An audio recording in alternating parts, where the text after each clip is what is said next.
آواز دیتی ہے ہر پاسو ٹکڑے زمین کربلا تو بلند ہیں آواز یہ لبیک لبیک یا امی الحسین چچا حسین میں حاضراں میں حاضراں ازادار و مظلوم کربلا نے اپنی آبا لہائی زمین کربلا تے بچھائی بھئی روایت مظلوم کربلا نے اپنی آبادی جھولی بنائی جویں مالی باغ دے پھل جوڑ دے ازادار و مظلوم کربلا نے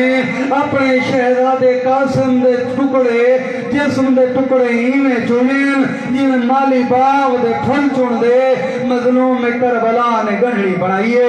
واحد لاش ہے جب مظلوم کربلا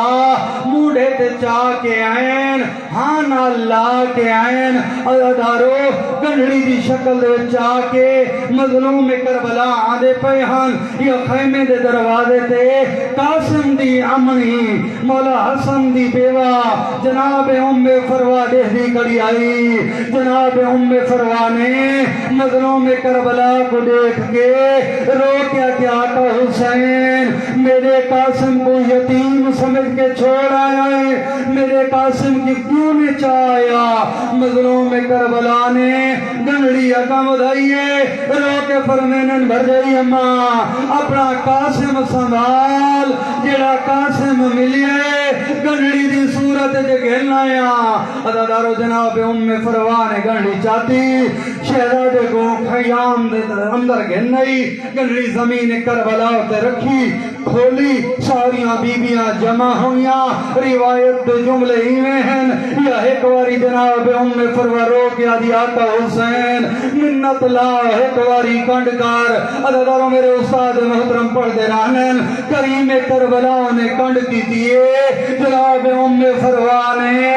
قاسم دے ٹکڑے تو خون اپنے سار دے والا تے لاؤنا شروع کی تے یا زمین کربلا ہوئے زلزلہ آئے شہزادے دی لاؤ تے ٹکڑیاں دو تے کوہرام برپا ہوئے اور بی بی نے وین بلند کی تے کہیں دی آواز آندھی برباد مدینہ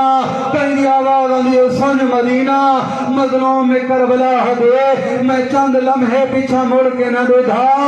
تو زمین کربلا پھٹ ونجے ہا میں نٹھے بھر جائی اما سار دے والا دوتے قاسم دا خون بیٹی لین دیئے میں پوچھے بھر جائی اما